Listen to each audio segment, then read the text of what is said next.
പുതിയൊരു വീഡിയോയിലേക്ക് എല്ലാ കൂട്ടുകാർക്കും സ്വാഗതം. ഇന്നത്തെ നമ്മുടെ റെസിപ്പി എന്ന് പറയുന്നത് നമുക്ക് വീട്ടിൽ തന്നെ ചുക്ക് കാപ്പി പൊടി എങ്ങനെ ഉണ്ടാക്കാം എന്നുള്ളതാണ്. വളരെ സിമ്പിളാണ്. വീട്ടിൽ എപ്പോഴും ഉള്ള ചേരുവകൾ കൊണ്ടാണ് കേട്ടോ നമ്മളിത് ഉണ്ടാക്കിയേക്കുന്നത്. അപ്പോൾ ഇതിന് വേണ്ടിയിട്ട് ചുവട് കട്ടിയുള്ളൊരു ഉരുളിയോ അല്ലെങ്കിൽ ചീനിച്ചട്ടിയോ അല്ലെങ്കിൽ ഇതേപോലെ നോൺ സ്റ്റിക്ക് ചീനിച്ചട്ടിയോ കടായോ എന്ത് വേണമെങ്കിലും എടുക്കാം. വെള്ളമയൊക്കെ നന്നായിട്ട് വറ്റിയതിന് ശേഷം 1/4 കപ്പ് മല്ലി ഉണ്ടല്ലോ, അതാണ് ചേർത്ത് കൊടുത്തേക്കുന്നത്, മുഴുവൻ മല്ലി.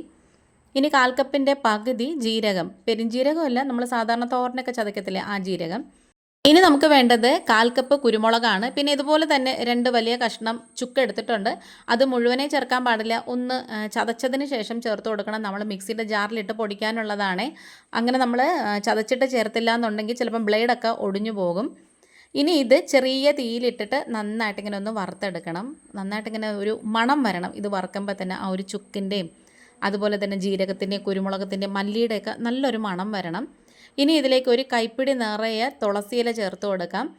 ഇപ്പം നമ്മൾ തുളസിയില നല്ല ഫ്രഷായിട്ട്, മഴയൊക്കെ കുതിർന്ന് മഴയിലൊക്കെ നനഞ്ഞ് അഴുക്കും പൊടിയൊന്നുമില്ല, നല്ല ഫ്രഷായിട്ട് നിൽക്കുവാണ്. വേണമെന്നുണ്ടെങ്കിൽ ഒരു തുണിയിലൊക്കെ വെച്ച് ഉണക്കിയിട്ടൊക്കെ ഇടാം. ഞാനിപ്പോൾ അങ്ങനെയൊന്നും ചേർക്കുന്നില്ല, മുഴുവൻ അല്ലാതെ തന്നെ അങ്ങ് ഇട്ട് കൊടുക്കുവാണ്. ഈ ഒരു ചൂടിനകത്ത് കിടന്ന് തന്നെ ഇത് നന്നായിട്ടൊന്ന് മൂത്ത് കിട്ടിക്കോളും. വെള്ളമയമൊന്നും ഒട്ടും തന്നെ കാണത്തില്ല. ഇനി നന്നായിട്ട് ഇങ്ങനെ ഒന്ന് മൂപ്പിച്ച് കൊടുക്കണം. അപ്പോൾ ഈ ഒരു വീഡിയോ കണ്ടുകൊണ്ടിരിക്കുന്ന സമയത്ത് ഈ ഒരു ചാനൽ നിങ്ങൾക്ക് ഇഷ്ടപ്പെടുകയാണെന്നുണ്ടെങ്കിൽ പ്ലീസ് ഒന്ന് ലൈക്ക് ചെയ്യും, ഷെയർ ചെയ്യും, കമൻറ്റ് ചെയ്യും, സബ്സ്ക്രൈബ് ചെയ്ത് സപ്പോർട്ടോടെ ചെയ്യണം. ഇതുവരെയും സബ്സ്ക്രൈബ് ചെയ്യാതെ കാണുന്ന കൂട്ടുകാരെങ്കിലും ഉണ്ടെങ്കിൽ, ആദ്യമായിട്ട് കാണുന്ന കൂട്ടുകാരെങ്കിലും ഉണ്ടെങ്കിൽ ആ ബെലൈക്കണും സബ്സ്ക്രൈബ് ബട്ടണൊക്കെ ഒന്ന് പ്രസ് ചെയ്തിട്ട് അതിൽ ഓൾ എന്ന ഓപ്ഷനും കൂടി കൊടുക്കണേ. എങ്കിൽ മാത്രമേ ഞാനിടുന്ന വീഡിയോസൊക്കെ നോട്ടിഫിക്കേഷനായിട്ട് നിങ്ങൾക്ക് കിട്ടത്തുള്ളൂ. അപ്പോൾ ഇത് ഏകദേശം നന്നായിട്ട് ഇങ്ങനെ ഒന്ന് മൊരിഞ്ഞ് വന്നിട്ടുണ്ട്. ആ തുളസിയൊക്കെ അതേ നമ്മൾ കൈകൊണ്ട് പിടിക്കുമ്പോൾ തന്നെ ഇങ്ങനെ ഒന്ന് പൊടിഞ്ഞ് വന്നിട്ടുണ്ട്. ഇനി നമുക്ക് ഗ്യാസ് ഒന്ന് ഓഫ് ചെയ്യാം. ഇതിലേക്ക് നമ്മൾ കാപ്പിപ്പൊടിയാണ് ചേർത്ത് കൊടുക്കുന്നത്. നമ്മുടെ ബ്രൂ കാപ്പിപ്പൊടിയൊന്നും അല്ല, അല്ലാതെ നമ്മൾ കട്ടൻ കാപ്പിയൊക്കെ ഇട്ട് കുടിക്കുന്നൊരു കാപ്പിപ്പൊടിയില്ലേ, അതാണ്. മുഴുവൻ കാപ്പിക്കുരു നിങ്ങൾക്ക് കിട്ടണമെന്നുണ്ടെങ്കിൽ 1 ടേബിൾ സ്പൂൺ അത് ചേർത്ത് കൊടുക്കാൻ പറ്റിയ ഏറ്റവും ബെസ്റ്റ് അതാണ് കേട്ടോ. നല്ലൊരു മണം കിട്ടും. ഇനി നമുക്കിതൊന്ന് തണുക്കാനായിട്ട് വെക്കാം. ഞാനപ്പം ഈ ഒരു ചൂടിലിരുന്ന് ഒന്നും കൂടെ ചൂടാവണ്ടെന്ന് വിചാരിച്ച് അപ്പുറത്തെ ഗ്യാസ് സ്റ്റൗവിലേക്ക് മാറ്റി വെച്ചിട്ടുണ്ടായിരുന്നു. അതുപോലെ തന്നെ മിക്സിയുടെ ജാറൊക്കെ നന്നായിട്ട് കഴുകി വൃത്തിയാക്കി ഉണക്കി വെച്ചിട്ടുണ്ട്. ഈ ഒരു സമയത്ത് വലിയ വെയിലൊന്നും ഇല്ലാത്തതുകൊണ്ട് ഉണങ്ങി കിട്ടാനൊക്കെ പാടായിരിക്കും. എങ്കിൽ നമ്മൾ ടിഷ്യൂ ഒക്കെ വെച്ച് നന്നായിട്ട് ഇങ്ങനെ ഒപ്പി ഉണക്കിയൊക്കെ എടുക്കണം. ഇനി നമുക്കിത് നന്നായിട്ട് ഇങ്ങനെ പൊടിച്ചെടുക്കണേ. ഇപ്പോൾ നന്നായിട്ടൊരു പൊടിഞ്ഞ് വന്നിട്ടുണ്ട്, അതുപോലെ തന്നെ നല്ലൊരു മണവും വന്നിട്ടുണ്ട്. ഇനി നമ്മളിതിലേക്ക് ചേർക്കാൻ പോകുന്നത് ഇടിച്ച് പൊടിച്ച കരിപ്പട്ടി ഉണ്ടല്ലോ, അതാണ്. ഇനി കരിപ്പട്ടിക്ക് പകരം പനങ്കൽക്കണ്ട് കിട്ടുകയാണെന്നുണ്ടെങ്കിൽ ഏറ്റവും ബെസ്റ്റ് അതാണ്. അതും കൂടി ചേർത്ത് കൊടുത്താൽ മതി. ശർക്കര ചേർക്കരുത്, പഞ്ചസാരയും ചേർക്കരുത്. ഇനി ഇത് നന്നായിട്ട് ഒന്നും കൂടി പൊടിച്ചെടുക്കണം. നല്ലോണം തണുത്തതിന് ശേഷം മാത്രമേ കരിപ്പട്ടി ഇട്ട് പൊടിക്കാവൂ. അല്ലാന്നുണ്ടെങ്കിൽ ആ ഒരു ചൂടിലിരുന്നിട്ട് ഈ ഒരു പൊടികൾ ഭയങ്കരമായിട്ട് ലൂസായി പോകും. അതുകൊണ്ടാണ്.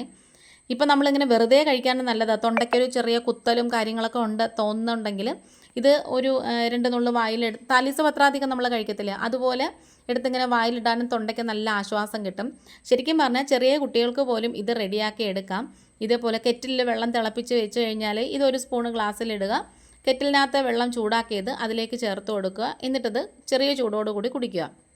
അത്രയേ ഉള്ളൂ കേട്ടോ, ഏറ്റവും എളുപ്പമാണ്. ഞാനിപ്പം ദേ ഒരു ഗ്ലാസ് ഇട്ട് കാണിക്കുവാണ്. വെള്ളം ഒഴിച്ച് കൊടുത്തിട്ട് അത് ചെറുതായിട്ടൊന്ന് തിളച്ച് തുടങ്ങുമ്പോഴത്തേക്കും ഈ ഒരു പൊടിയും കൂടി ഇട്ട് കൊടുത്തിട്ട് നന്നായിട്ട് ഇങ്ങനെ തിളപ്പിച്ചെടുക്കണം. ഇങ്ങനെ ഒരു സ്പൂൺ കൊണ്ട് ഇങ്ങനെ മിക്സ് ചെയ്ത് ഇളക്കി തിളപ്പിച്ചെടുക്കണം. കാരണം ഈ ഒരു സത്ത്, ഈ ഒരു പൊടികളുടെയൊക്കെ സത്ത് ആ ഒരു വെള്ളത്തിൽ ഇറങ്ങണം. എങ്കിൽ മാത്രമേ നമ്മൾ കുടിക്കുമ്പം അതിൻ്റെ ഒരു ഫലം കാണത്തുള്ളൂ. ഈ ഒരു മഴക്കാലത്ത് ഇതുപോലൊരു പൊടി ഉണ്ടാക്കി നമ്മൾ ഫ്രിഡ്ജിൽ തന്നെ വെക്കണം, പുറത്ത് വെക്കരുതേ. സ്റ്റോർ ചെയ്ത് വെക്കാൻ പറ്റുകയാണെന്നുണ്ടെങ്കിൽ ഏറ്റവും നല്ലതാണ്. കുട്ടികളൊക്കെ സ്കൂളിലും കോളേജിലും അല്ലെങ്കിൽ ഓഫീസിലൊക്കെ പോയിട്ടൊക്കെ വരുമ്പം, മുതിർന്നവരായാലും ശരി, മഴയൊക്കെ നനഞ്ഞ് നമുക്ക് ജലദോഷം, പനിയും ചുമയും തുമ്മലും ഒക്കെ വരാൻ സാധ്യതയുണ്ട്. അപ്പോൾ അങ്ങനെയൊക്കെ ഉള്ള സമയത്ത് നമുക്ക് ചായക്കൊക്കെ പകരം ഇതുപോലെ ഉണ്ടാക്കി കുടിക്കുകയാണെങ്കിൽ ഏറ്റവും ബെസ്റ്റാണ്. രാവിലെ എഴുന്നേൽക്കുമ്പോൾ കുടിക്കാനും നല്ലതാണ്. രാത്രി കിടക്കുന്നതിന് മുമ്പും ഒരു ഗ്ലാസ് കുടിച്ചിട്ട് കിടക്കാൻ പറ്റിയാൽ നല്ലതാണ് കേട്ടോ. അപ്പോൾ നമ്മുടെ വീഡിയോ വൈൻഡപ്പ് ചെയ്യാറായി. അപ്പോൾ ഈ ഒരു ചുക്ക് കാപ്പിയുടെ വീഡിയോ നിങ്ങൾക്ക് ഇഷ്ടപ്പെട്ടെന്നുണ്ടെങ്കിൽ ചാനലൊന്ന് സപ്പോർട്ട് ചെയ്യണം. ഇതുപോലെ ചെയ്ത് നമ്മൾ സ്റ്റോർ ചെയ്ത് വെക്കാൻ പറ്റിയാൽ ഏറ്റവും നല്ലതാണ്. വീഡിയോ ഇഷ്ടപ്പെട്ടാൽ ലൈക്കിൻ്റെ കൂടെ ഹൈപ്പ് എന്നുള്ളൊരു ഓപ്ഷനും കൂടി ഓപ്പൺ ആയിട്ടുണ്ട്, അതും കൂടി ഒന്ന് ചെയ്യണേ. അപ്പോൾ നമ്മുടെ വീഡിയോ വൈൻഡപ്പ് ചെയ്യാറായി. ഇന്നിപ്പോൾ ഇത്രയേ ഉള്ളൂ. വേറൊരു വീഡിയോ ആയിട്ട് വേഗം തന്നെ വരാം. Thanks for watching.